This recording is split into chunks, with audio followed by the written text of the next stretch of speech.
Assalamualaikum warahmatullahi wabarakatuh. Alhamdulillahirabbil alamin. Assalatu wassalamu ala asrofil anbiya'i wal mursalin wa ala alihi wa ashabihi ajmain amma ba'd. Rabbi shrahli sadri wa yassirli amri wahlul 'uqdatam min lisani yafqahu qawli amin ya rabbal alamin. Allahumma sholli ala Muhammad wa ala ali Muhammad. Pemirsa yang saya hormati, yang dirahmati oleh Allah Subhanahu wa taala, alhamdulillahirabbil alamin, puja dan puji syukur kehadirat Allah yang hingga kesempatan kali ini limpahan nikmat dan karunia-Nya tercurah pada kita semuanya sehingga kita dipertemukan dalam forum silaturahmi. Salawat dan salam semoga tercurah pada junjungan kita Nabi Agung Muhammad sallallahu alaihi wasallam beserta segenap keluarga, kerabat, sahabat dan para pengikut setianya insya Allah termasuk kita semuanya. Tayangan pada kesempatan kali ini serangkaian dengan khatam Quran. Al-Quran ternyata tidak cukup untuk dibaca. Kalau begitu, terus apa yang perlu kita sikapi dari Al-Quran itu?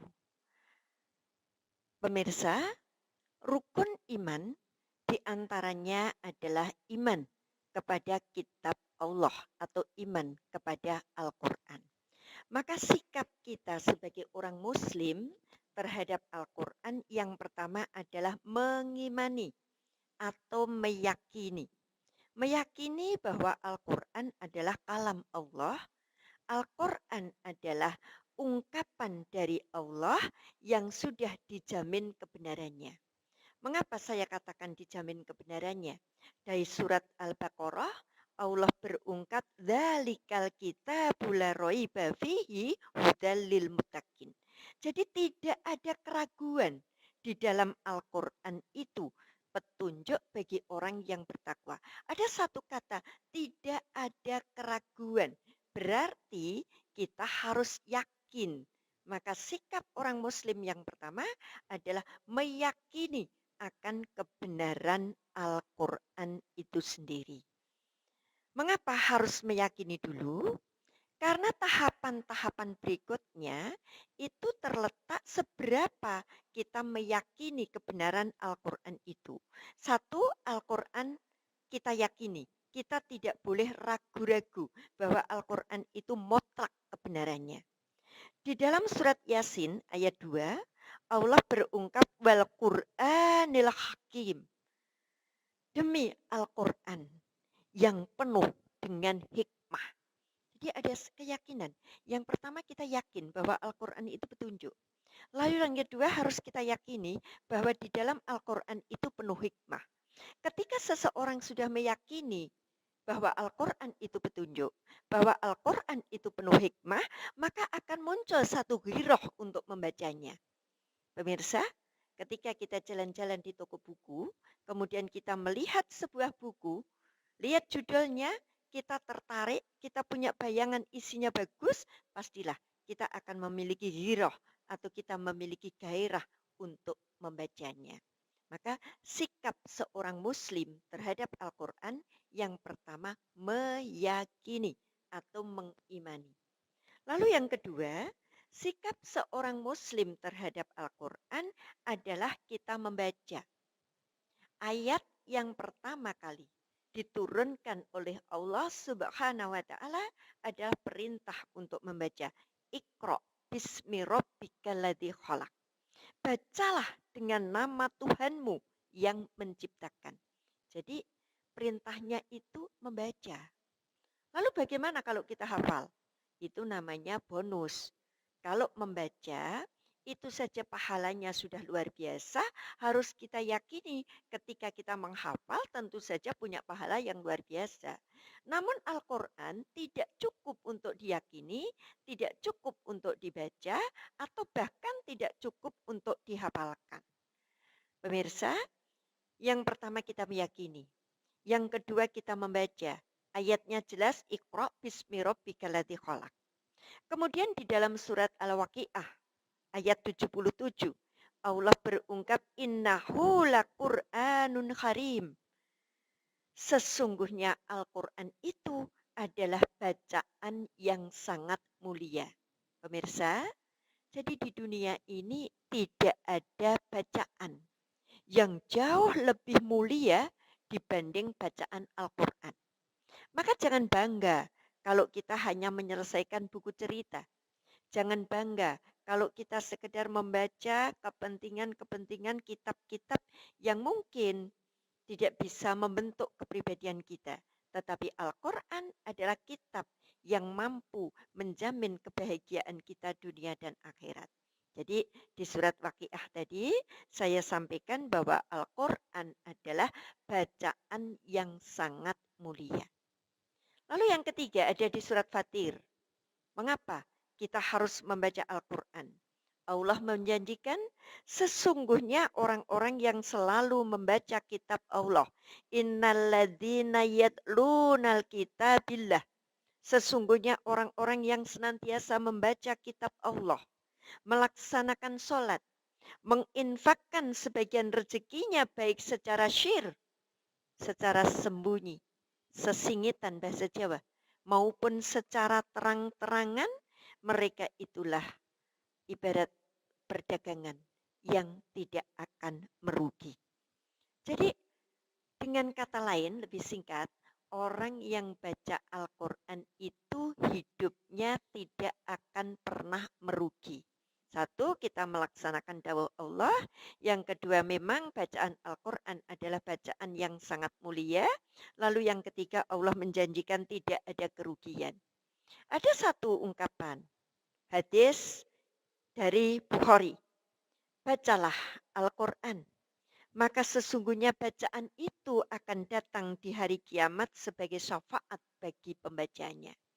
Jadi para pemirsa, Al-Quran yang kita baca kelak di hari kiamat akan hadir kepada kita untuk mampu memberikan syafaat, mampu menjadi saksi di hadapan Allah akan kebaikan-kebaikan kita. Belum lagi janji-janji yang insya Allah janji Allah pasti ditepati. Janji Rasul pasti ditemui. Baca Quran. Satu huruf mendapatkan satu kebaikan. Dan setiap satu kebaikan akan dibalas dengan 10 kebaikan. Maka ketika kita mencoba menghitung, maaf, jangan coba menghitung karena kita nggak akan mampu. Dan pahala itu milik Allah. Maka saya matur, itulah beberapa kehebatan orang membaca Al-Quran. Sikap seorang muslim terhadap Al-Quran, satu, mengimani. Yang kedua, membaca. Lalu apa sikap orang muslim terhadap Al-Quran berikutnya? Mengajarkan atau kalau saya urutkan, mempelajari, memahami, kemudian mengajarkan Al-Quran itu. Nah, mengajarkan Al-Quran jangan diberi makna sempit. Aku hanya mengajarkan membaca. Tidak. Ada bagian yang memang pakarnya dalam baca Quran. Sehingga mengajarkannya membaca. Tapi ada ahli tafsir. Dia mengajarkannya tafsirnya. Ada orang yang menuntunnya hingga tafsir itu diimplementasi dalam perbuatan-perbuatan nyata. Menuntunnya. Dalam hal ini ada satu ungkapan dari Rasul Shallallahu Alaihi Wasallam, hadis juga riwayat Bukhari, disampaikan khairukum man ta'allamal Qur'ana wa 'allamah. Sebaik-baik kamu ialah orang yang mempelajari Al-Quran dan mengajarkannya. Jadi ciri orang baik itu diantaranya mau selalu belajar Al-Quran dan setelah dia mampu, dia mau mengajarkannya. Sekali lagi saya sampaikan, tidak sekedar mengajari membaca, tapi bagaimana mengajari untuk bisa memahami Al-Quran. Bagaimana bisa memahami Al-Quran? Baca terjemahannya. Kalau masih bingung, tanya pada ahli tafsirnya. Ini yang seringkali saya sampaikan dalam beberapa tausiah. Bapak Ibu hadirin, pemirsa, coba kalau saya tanya, berapa kali kita khatam baca Quran? Mungkin seumur saya yang setengah abad lebih, aduh, buka rahasia ini ya, setengah abad lebih, kalau ditanya berapa kali khatam baca Al-Quran, jawabnya puluhan kali. Tapi coba pertanyaan yang kedua, Mas, Mbak, Bunda, Ayahanda, berapa kali khatam membaca terjemahan Al-Quran? Tolong ini dijamkan. Berapa kali khatam baca Al-Quran? Sering. Tapi berapa kali khatam baca terjemahan Al-Quran? Mungkin ada orang yang sudah puluhan kali baca Quran. Belum sekalipun khatam baca terjemahan Al-Quran. Pertanyaan saya, bagaimana kita mau paham? Bagaimana kita mau ngerti? Bagaimana kita mau memahami maknanya kalau kita tidak pernah membaca terjemahannya? Jadi pemirsa, ayo di bulan Ramadan ini kita tidak hanya targetnya khatam. Beribadah itu bukan banyak-banyakan. Beribadah itu bukan masalah kapan mulainya, kapan mengakhirinya. Tapi beribadah itu kuncinya bagaimana benar, bagaimana saya paham, bagaimana saya meluruskan niat kita lillah karena Allah. Ikhlas. Jadi yang ketiga adalah belajar. Karena apa? Ada di surat Yasin. Coba pemirsa, berapa puluh kali baca surat Yasin? Pernah baca terjemahannya awal sampai akhir? Kalau sudah pernah baca terjemahannya, sudah dipahami ayat 1 sampai 82? Coba kita lihat di ayat 69 bagian bawah. Allah berungkap, in huwa illa dzikru wa qur'anum mubin. Al-Quran itu tidak lain hanyalah pelajaran dan kitab yang memberi penerangan. Karena namanya pelajaran, berarti harus kita pelajari. Karena namanya pelajaran, berarti harus kita pahami. Kalau sudah kita pahami, muncullah sikap kita yang keempat. Sikap pertama mengimani, sikap kedua membaca, sikap yang ketiga kita mempelajari dan memahami, maka sikap yang keempat menjadikannya pegangan hidup. Quran adalah pegangan hidup. Maka di bagian awal surat Al-Baqarah saya sudah menyampaikan bahwa Al-Quran itu Al-Huda. Al-Quran itu petunjuk. Al-Quran itu Al-Furqan, pembeda. Dari Al-Quran itu kita tahu mana yang baik, mana yang buruk, mana yang batil, mana yang halal, mana yang haram, mana yang surga, mana yang neraka. Ini fungsi Al-Quran. Nah, karena ini di bulan Ramadan, sebentar lagi, dalam hitungan 2 hari lagi. Coba kita lihat surat Al-Baqarahnya. Ayat 185-nya. Allah berungkap sahru Ramadan alladzi unzila fihil Qur'an hudalinas. Di bulan Ramadan itu Allah menurunkan Al-Quran sebagai petunjuk untuk manusia. Cukup dengan petunjuk itu? Ternyata Allah menyampaikan wabayinatim minal huda wal furqan. Petunjuk itu dilengkapi dengan penjelasan-penjelasan sehingga Al-Quran mampu membedakan mana yang baik dan mana yang buruk. Pemirsa, ketika kita sudah memahami, maka kita akan mampu menjadikan Al-Quran itu sebagai petunjuk dalam kehidupan kita. Kemudian disampaikan oleh Allah pada Rasul-Nya. Disampaikan Rasul kepada umatnya. Jika kamu berpegangan dengan dua wasiatku, Quran dan Sunnah, niscaya hidupmu tidak akan tersesat. Pemirsa, ditegaskan juga di dalam surat An-Nahl, surat ke-16, ayatnya 89. Dan kami turunkan Al-Quran kepadamu untuk menjelaskan segala sesuatu sebagai petunjuk serta rahmat dan kabar gembira bagi orang-orang yang berserah diri. Nah, pemirsa, 4 tahapan ini sekarang kita coba. Mana yang lebih dulu? Mana yang lebih afdol? Yang lebih afdol adalah keempat-empatnya. Pertama, kita meyakini. Kalau kita sudah meyakini kebenaran dan kebaikannya, maka akan muncul gairah untuk membaca. Kalau kita hanya berhenti membaca, maka satu kitab besar itu kita habiskan, belum mampu mewarnai perilaku, karakter, tabiat, kepribadian kita. Belum mampu menjadi petunjuk bagaimana cara ibadah kita yang benar. Karena kita cuma membaca, tidak ngerti maknanya.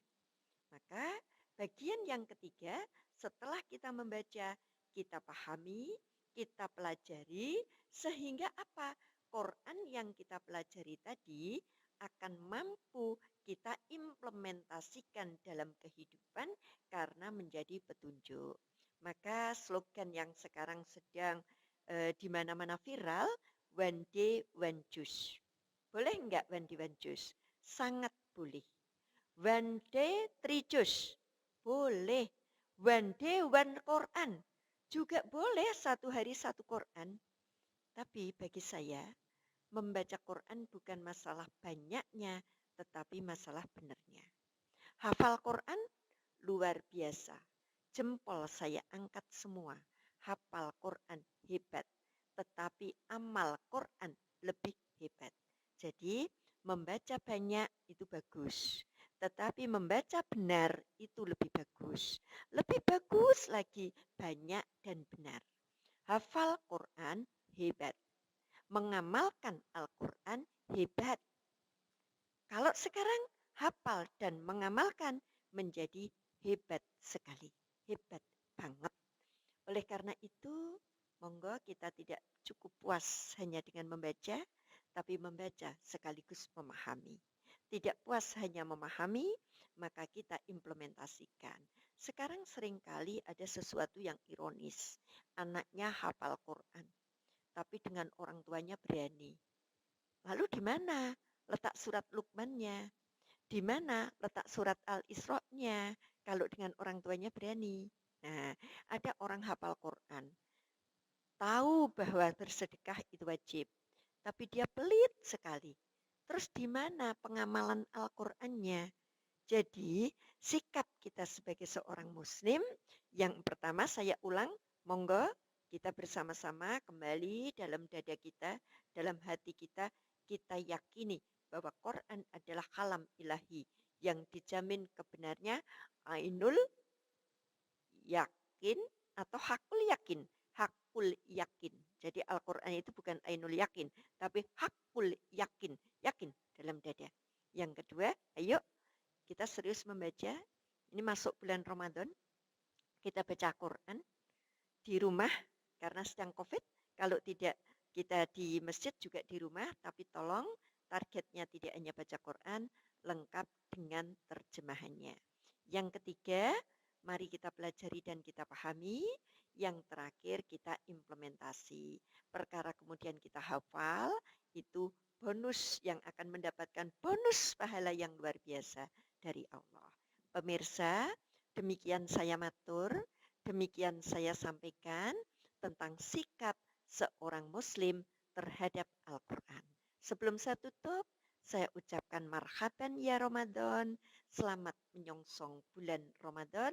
Mari kita niatkan lillah karena Allah, kita berpuasa Ramadan sekaligus menjalankan seluruh syariatnya. Banyak salah, mohon untuk dimaafkan. Billahi taufik wal hidayah. Assalamualaikum warahmatullahi wabarakatuh.